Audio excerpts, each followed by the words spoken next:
Let's get into the latest NFL rumors now, and we will start things off with Andrew Luck. Will he be good to go for Week 1? I choose to believe, Cam. I do too. I choose to believe that Andrew Luck will be out there. We're going to give it 3 heads because we are still believing. He has thrown a football, Cam, and he kind of surprised us, by the way, because he actually secretly threw it a couple weeks ago. Oh. With Frank Reich, when this actually kind of concerns me, Andrew Luck had a mental block to deal with. That when he was first trying to throw a regulation-sized football, it had been so long, there was a mental block for him. That actually does concern me. Mental block. That it's different. Like, interesting. He's been throwing some weighted balls, and right now he's throwing a college-sized football overall, but here's some video of Luck throwing a football. A great sign for Colts fans, no, Cam? No doubt. This is good. Last year was really, really tough. He looks jacked, by the way. Yeah, he looks good. He's been working out a lot because what else is there to do when you have an injury? So. Exactly. But hopefully he's okay. He killed me last year in fantasy, but I believe in Andrew Luck this year, folks.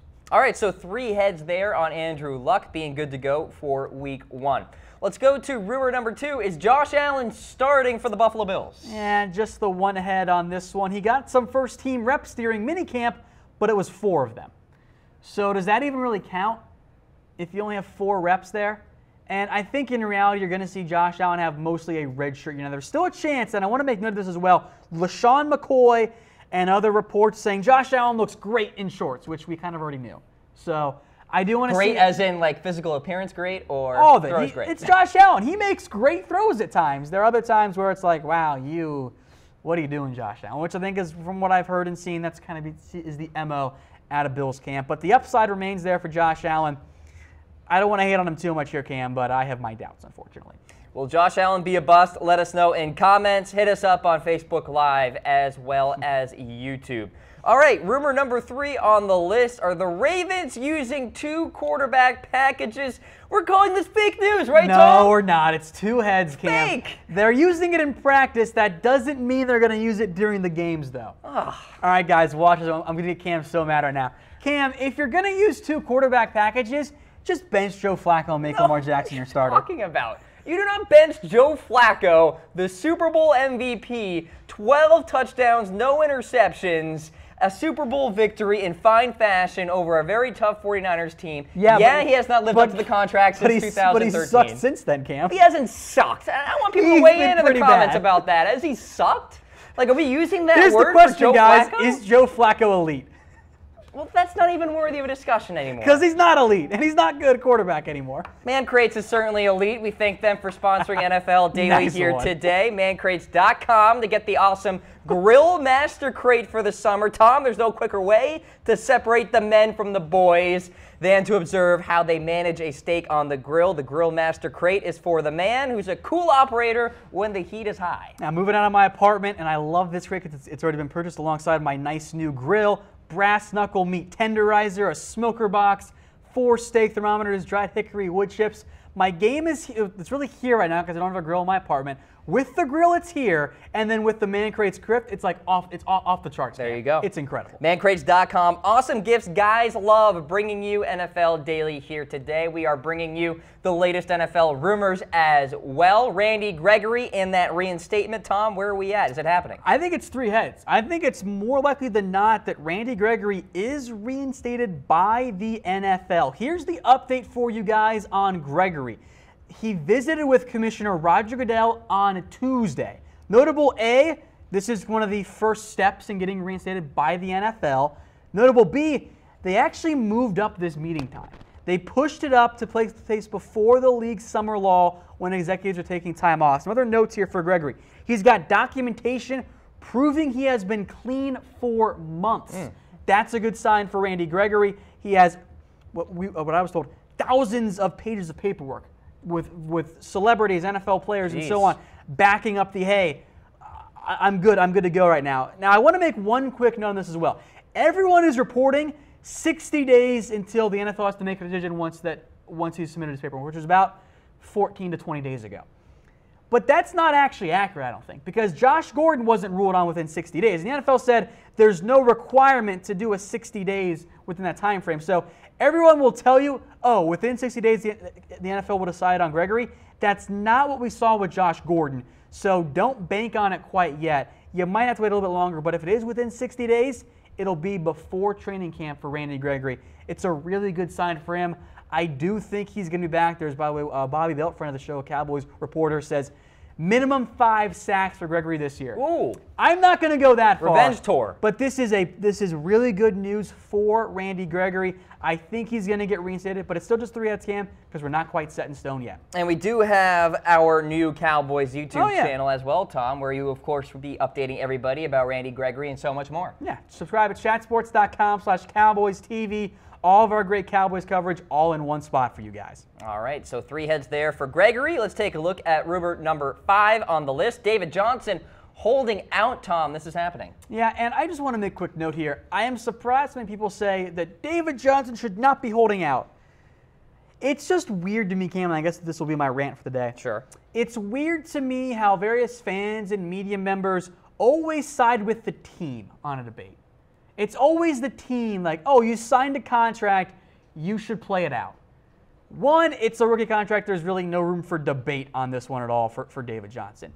2, like, just because you signed a contract, NFL players aren't always going to, or NFL teams aren't always going to honor it. Mm-hmm. So why should the player be forced to? And by the way, he's coming off a brutal injury. He wants security. By the way, he's making like under $2 million this year. And he's making top nothing. 7 running back. Easily. Yeah. I think he's top 5 when healthy, which is a big concern there. But you kind of saw the difference there between the per year numbers and the guaranteed money numbers. The running back market makes no sense.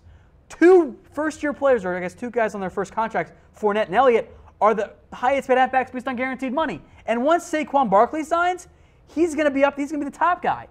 So the market for halfbacks is weird. There's a short shelf life. So yeah, David Johnson, go get paid right now.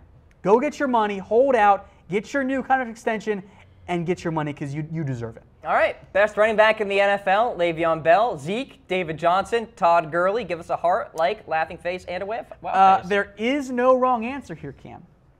I would agree. I don't there's a strong argument for all of those guys. Sure. I'll even throw in LaShawn McCoy. Mm-hmm. In terms of, I'll answer it in terms of fantasy. I think Zeke's going to have a monster year this year for the Cowboys. I agree. I think he is going to go off in every way imaginable, and I do trust him to stay healthy more so than a Lev Bell or David Johnson, who at least in their past have injury issues. All right, let's go to rumor number 6 here. Khalil Mack holding out until training camp, Tom. It's a possibility. Now, we already know that Mack is not reported for minicamp, so we're giving 2 heads here. It could go down, Cam. And it's not locked in, but Mack, again, is skipping mandatory minicamp for the Oakland Raiders, but he is very much holding out and waiting, and if there's no extension, Cam, I could totally see Khalil Mack, and this is the report from the Athletic as well, waiting and continuing to wait until until the Raiders make a deal with him and agree to a long-term deal. So Mack wants a lot of money. He wants a Von Miller type deal, if not more so. So you're talking $20 million a year, I think, in the end for Khalil Mack. The Raiders think a deal will get done, and so does Mack. But if it doesn't happen, and if we get to July, Mack could miss some of training camp there. Okay. Just pay the man. Wow. He's worth it. Go pay him the money. He and Donald should get paid this summer. 5 years, $100 million. There we go. I'm happy. And I think Mack is happy too. All right. The Raiders should be happy as well. So 2 heads there on Khalil Mack. Let's take a look at the rumor meter here, our scale of believability. 0 heads, fake news, do not believe in that rumor. 1 head, small shred of truth. 2 heads, people are talking, firmly in the rumor category. 3 heads, more probable than not. And then 4 heads, fact news. Mm-hmm. Let's go to rumor number 7. DeMarco Murray passed on the New Orleans Saints because he's still a free agent out there, Tom. Yes, he is. And this is 3 heads here because, well, DeMarco Murray got an invite to go to Saints, a little workout, alongside guys like Jamal Charles, alongside guys like Terrence West and Tim Hightower. DeMarco said, I don't want to work out with a group, and the Saints then signed Terrence West today instead. So a little bit of news update for you there. You probably should have gone to that one, DeMarco. At this point in your career, I don't think you're too good to not go to a group workout. Yeah, and you see a new name on that board there, too. Terrence West, congratulations, has now signed with the Saints. There you go. Remember when the Saints said they weren't going to sign a halfback? Oh, yeah, that. Yeah. Wrong. Liars. Let's go to the next rumor on the list. Do the Browns have the best wide receiver core in the National Football League? Nah. Fake news. It's a good group. I actually really like the Browns on paper. I'm a huge Josh Gordon fan. I love Jarvis Landry. Corey Coleman has a lot of upside for you. But, man, they're not even the best wide receiver core in the AFC North. I love how Jarvis Landry piggybacks. He ain't lying. He ain't lying. Like, you don't. I like a lot of what Cleveland's doing. They are not the best wide receiver core in the NFL. I don't even know if they're top 5. Top 10, I'll consider it. Yeah. But they're not the best receiving core in the NFL. So I'm sorry, Josh Gordon. I love you. I would have drafted you in fantasy this year, and you're on my Dynasty League team, but no, they just don't. I'm sorry. All right, let's get to the next rumor here. Number 9, Rob Gronkowski. Was he almost traded before the NFL draft, and the dynasty could have started to crumble? Oh, there you go. Well, they did discuss it. So 3 Heads here from Pro Football Talk says that 3 days before the draft, the Patriots were calling teams about a possible Rob Gronkowski trade. And Cam, I actually believe this. Not because I think that the Patriots were close to shopping Gronk, but because this is at the very least due diligence and assessing market value. Folks, NFL teams talk a lot more about trades than we think and we hear about. There are a lot more trade talks. That's why trades come out of nowhere when they happen. Yep. Because teams are discussing these moves because they're doing their due diligence. New England and Belichick and Nick Caesaro would not be doing their job if they didn't talk about trades for pretty much everyone on their roster. So this might have just been due diligence. I don't think that they were all that close, and there wasn't certainly the Kraft Brady power play move to veto a deal. That didn't happen, but I think that a trade did get discussed. All right, there you go. The latest NFL rumors here on NFL Daily, presented by Man Crates. Be sure to check them out. mancrates.com for awesome gifts guys love this Father's Day. For Tom Downey, I am Cam Rogers. Take care, everybody.